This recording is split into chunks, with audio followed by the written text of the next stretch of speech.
Welcome to trigger with Sundar. Jammu Kashmir లో జరిగిన ఉగ్రవాద దాడి, దీని గురించి దేశమంతా మాట్లాడుతుంది. ఈ ఉగ్రవాద దాడిని T10 ఖండిస్తుంది. అదేవిధంగా ఈ దాడి సందర్భంగా అనేక ప్రచారాలు జరుగుతున్నాయి సోషల్ మీడియాలో, టీవీలలో. మరి ఆ ప్రచారాల వెనుక ఎవరున్నారు, ఏం జరగాలి, ఏం జరుగుతుంది, దేశమంతా ఎటువైపు నిలబడాలి అనే అంశాన్ని మాట్లాడడానికి మన స్టూడియోలో ఉన్నారు KVPS తెలంగాణ రాష్ట్ర కార్యదర్శి స్కైలాబాబు గారు. ఆయనతో మాట్లాడతారు. నమస్తే. నమస్కారం. జమ్మూ కాశ్మీర్ లో జరిగిన ఉగ్రవాద దాడిని ఎలా చూడాలి? మొదటి విషయం, దేశమంతా ఐక్యంగా ఉగ్రదాడిని ఖండించాలి.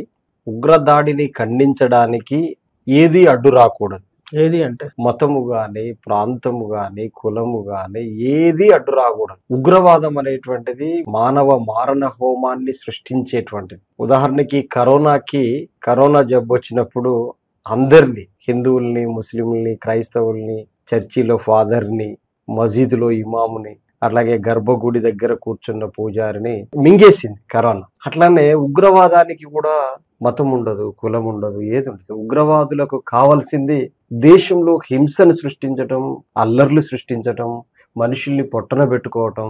ఉగ్రవాదులు చేసేటువంటి పని ఆ రూపంలో ఉంటుంది. కాబట్టి దీని మీద జరుగుతున్నటువంటి దుష్ప్రచారం, ఇప్పుడు మనం జమ్మూ కాశ్మీర్లో ఏప్రిల్ 22న మిట్ట మధ్యాహ్నం 2:45కి ఒక 7 టెర్రరిస్టులు అమాయక పర్యాటకులుగా వచ్చినటువంటి వాళ్ళు. పర్యాటకుల్లో కూడా మనం పరిశీలిస్తే అయితే అక్కడ ఇంకో ప్రచారం జరుగుతుంది. ఇక్కడ 7 టెర్రరిస్టులు కూడా ఆ మతం కనుక్కొని మరీ చంపేశారు అనే ప్రచారం జరుగుతుంది. ఆ ప్రచారంలో వాస్తవం ఉందంటారా? ఫస్ట్ ఆఫ్ ఆల్ ఇట్లాంటి అన్ని ఫేక్ వీడియోలు సోషల్ మీడియా వేదికగా సృష్టిస్తున్నారు. ఉగ్రవాదాన్ని ఎదుర్కోవడానికి దేశాన్ని అంతా ఐక్యం చేయాల్సిన టైంలో దేశంలోనే ఒక మత విద్వేషాలు సృష్టించడానికి, సోషల్ మీడియాలో దేశభక్తిని ప్రదర్శించడానికి కొంతమంది పనిగట్టుకొని సోషల్ మీడియా వేదికగా చేస్తున్నటువంటి కుట్రలు కుతంత్రాల ఫలితమే అది తప్ప మరొకటి కాదు. ఎందుకు అంటే ఎందుకు పర్యాటకుల్లో వచ్చినటువంటి వాళ్ళలో హిందువులు ఉన్నారు, ముస్లింలు ఉన్నారు, విదేశీయులు ఉన్నారు, విదేశీయుల్లో క్రైస్తవులు ఉన్నారు. అంటే పర్యాటకుల్లో హిందూ, ముస్లిం, క్రైస్తవులు సైతం ఉన్నారు. ఈరోజు చనిపోయినటువంటి వాళ్ళలో కూడా హిందూ, ముస్లిం, క్రైస్తవులు ఉన్నారు. అంటే మీరు మతం కనుక్కొనే చంపాల్సి వచ్చిందంటే, ఇంకో మాటలో చెప్పాలంటే అసాద్ హుసేన్ పేరు, అతను ఒక నవయువకుడు. తను రీసెంట్ గా ఇటీవల పెళ్లి చేసుకున్నాడు. ఆ ఇంటికి ఒక్కడే కొడుకు. ఆ టెర్రరిస్టుల యొక్క తుపాకులు లాక్కోవడానికి గట్టి ప్రయత్నం చేశాడు. అనేక మంది పర్యాటకుల ప్రాణాలని కాపాడటానికి గొప్ప ప్రయత్నం చేశాడు. టెర్రరిస్టులకి తన గుండెను ఎదురొడ్డి పోరాడటం అనేటువంటిది అంతకు మించిన దేశభక్తి ఇంకోటి లేదు. అట్లా పాత్ర నిర్వహించినటువంటి నవయువకుడు తనదే మతం, ముస్లిం యువకుడు. మరి అలాంటప్పుడు తుపాకి పట్టుకొచ్చినాడు కూడా అదే మతానికి చెందిన వాడు కదా అనేది ప్రచారం జరుగుతుంది. మరి తుపాకులు తీసుకొని వచ్చినటువంటి వాడు ఏ మతస్థుడైనా వాడు టెర్రరిస్ట్. దేశం మీదకి దండయాత్రకు వచ్చిన టెర్రరిస్టును దేశం లోపల ఉన్నటువంటి వాడి మతమే అయితే సరెండర్ అయ్యి లొంగిపోయి చేయండి కాల్పులు జరపండి అనేటువంటి పద్ధతుల్లో లేడు కదా సయ్యద్ హుసేన్. పోరాడాడు కదా. పోరాటమే కాదు, పర్యాటకుల ప్రాణాలు కాపాడడానికి తన ప్రాణం వదిలాడు కదా అక్కడే. దీన్ని ఏమనాలి? అందుకని నేను చెప్పదలుచుకున్నది ఏమిటంటే, అక్కడికి వచ్చినటువంటి పర్యాటకులకు కులం లేదు, మతం లేదు. వాళ్ళు పహల్గామ్ అనేటువంటి ప్రాంతం అనేది భారతదేశంలోనే ఒక అందమైనటువంటి ప్రాంతం. ఒక మాటలో చెప్పాలంటే స్విట్జర్లాండ్ లో ఉన్నటువంటి పర్యాటక ప్రాంతాన్ని, భారతదేశంలో అట్లాంటి పర్యాటక ప్రాంతాన్ని చూడాలంటే కాశ్మీర్ లో ఉన్నటువంటి పహల్గామ్ వైపు రావాలి. ఇప్పుడు వాళ్ళు పోతున్న దాంట్లో కూడా మీరు చూస్తే చాలా క్లియర్ గా అర్థమవుతుంది. వేరే వాహన రహదారి లేదు. గుర్రపు దారి, గుర్రం మీద స్వారీ ద్వారా వెళ్లాల్సిందే, లేకపోతే కాలినడకనైనా వెళ్లాల్సిందే. కానీ అట్లాంటి అందమైన ప్రదేశాలు. చాలా బాధాకరమైన విషయం ఏంటంటే, రీసెంట్ గా పెళ్లి చేసుకొని వచ్చినటువంటి వాళ్ళు హనీమూన్ రూపంలోనో ఏ రూపంలోనో వెళ్ళారు. వాళ్ళని తమ భర్తను చంపేశారు కొత్తగా.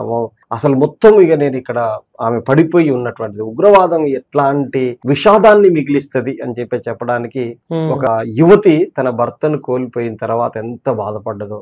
మరొక తల్లి, నా భర్తను చంపారు, నా కొడుకును నన్ను కూడా చంపండి అని చెప్పి రోధిస్తున్న తీరు చూస్తా ఉంటే ఉగ్రవాదం ఏ రూపంలో పంజా విసిరింది దేశం పైన అనేటువంటిది మనం చూడాలి. అందుకని దీని వెనకాల జరుగుతున్నటువంటి ప్రచారాలు గాని, వాటి వెనకాల వాస్తవాలు ఏమిటి, ఎవరు ప్రచారం చేస్తున్నారు, ఎందుకు చేస్తున్నారు? నా ప్రశ్న అదే, ఎవరు ప్రచారం చేస్తున్నారు? ఎందుకంటే దేశమంతా ఈ ఉగ్రవాద దాడి జరుగుతున్నప్పుడు దాన్ని ప్రతి ఒక్కరు ఖండించారు, మతాలతో సంబంధం లేకుండా, కులాలతో సంబంధం లేకుండా, ప్రాంతాలతో సంబంధం లేకుండా, మీరు అన్నట్టే. కానీ ఈ సందర్భంగా ఉగ్రదాడిని ఒక మతం పైన విద్వేషం కలిగేటట్టు, ఒక మతం మీద ప్రోద్బలం కలిగించేటట్టు అలాంటి వీడియోలు, కంటెంట్ బాగా విస్తృతంగా సోషల్ మీడియాలో ప్రచారం చేస్తారు. అంటే ఇది జనం సాధారణంగా చేస్తారు అనుకోవచ్చా, దీని వెనక ఇంకెవరన్నా ఉన్నారు? మన దేశ ప్రధానమంత్రి నరేంద్ర మోడీ గారు ఇటీవల సౌదీ పర్యటనకు 2 రోజుల పర్యటనకు వెళ్ళాడు.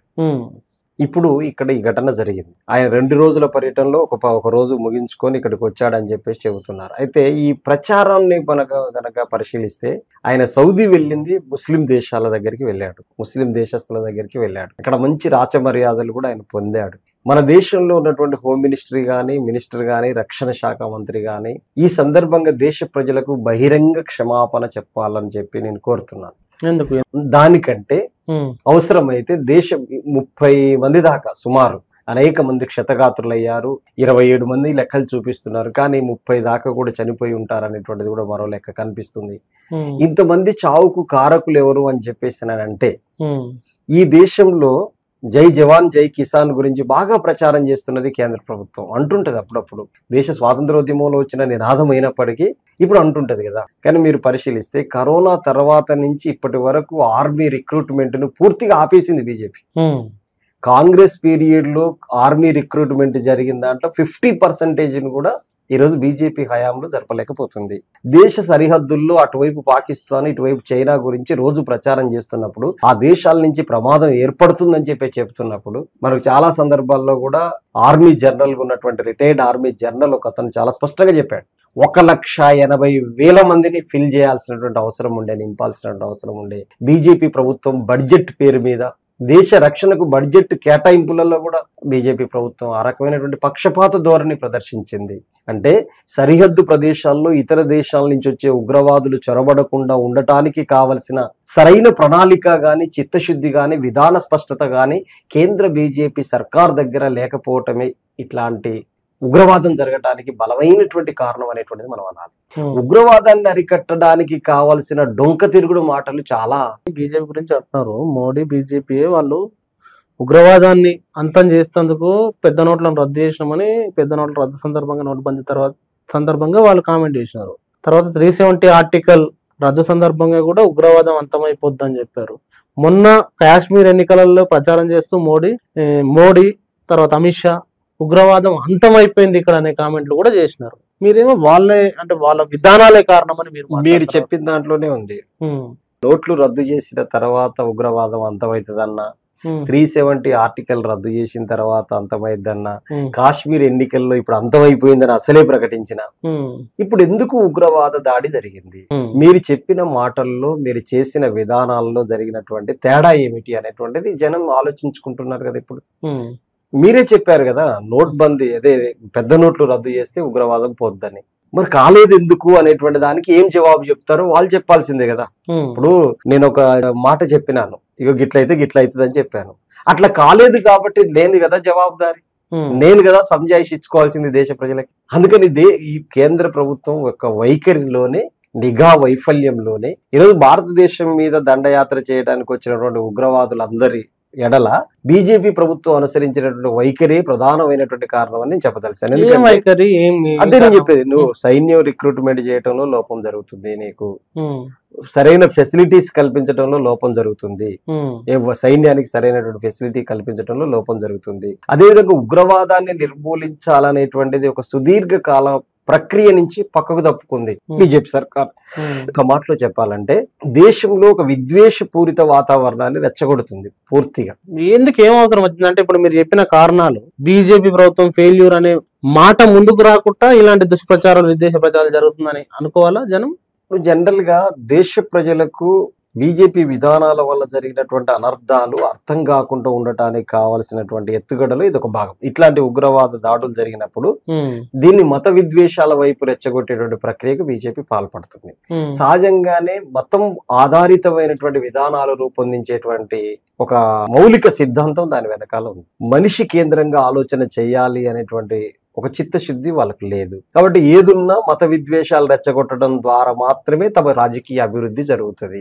అది ఆ కోణం నుంచే విద్వేషాలు రెచ్చగొడుతున్నది. ఇప్పుడు దేశంలో నిరుద్యోగం పెట్టరేగిపోతున్నది ఒకవైపున, మరొక వైపున మత విద్వేషాలు పెట్టరేగిపోతున్నాయి, మరొక వైపున అసహనం పెరిగిపోతుంది. అదేవిధంగా ఈ దేశంలో కార్పొరేట్ విధానాలు అనుసరించడం వల్ల ఆర్థిక అసమానతలు పెరిగిపోతున్నాయి. వీటన్నిటి యొక్క దుష్ఫలితాలు ఈ రోజు దేశ ప్రజల మీద ఏ రకమైనటువంటి ప్రభావం చూపుతున్నాయి. ప్రజల్లో పెరుగుతున్నటువంటి అసంతృప్తి నుంచి పక్కదోవ పట్టించడం కోసం ఈ రకమైనటువంటి ఎత్తుగడల్ని బీజేపీ వేస్తుంటది ఎప్పుడైనా. కానీ నేను ఎందుకు ఈ మాట చెప్తున్నానంటే, ఫర్ ఎగ్జాంపుల్ మీరు ఆలోచించండి, ఈరోజు వాళ్ళు చేస్తున్నటువంటి ప్రచారాల్లో జనరల్ గానే పాకిస్తాన్కి సంబంధించినటువంటి వాళ్ళు ముస్లిం దేశం కాబట్టి వాళ్ళు టెర్రరిస్ట్ దాడి చేశారు అనేటువంటి ప్రచారం చేస్తున్నారు. నేను అదే చెప్తున్నాను, గతంలో మక్కా మసీదులో కూడా బాంబు ప్రేలులు జరిగినాయి. వాళ్ళు పాకిస్తాన్ సంబంధించినటువంటి వాళ్ళు ఇక్కడ దాడి చేయాల్సి వస్తే ఇంకో టెంపుల్ మీద దాడి చేయాలి. మక్కా మసీదు మీద కూడా టెర్రరిస్ట్ దాడి జరిగింది కదా. అంటే టెర్రరిస్టులకి మతానికి సంబంధం లేదు. టెర్రరిస్ట్ అనేటువంటి వాడు సహజ సిద్ధంగానే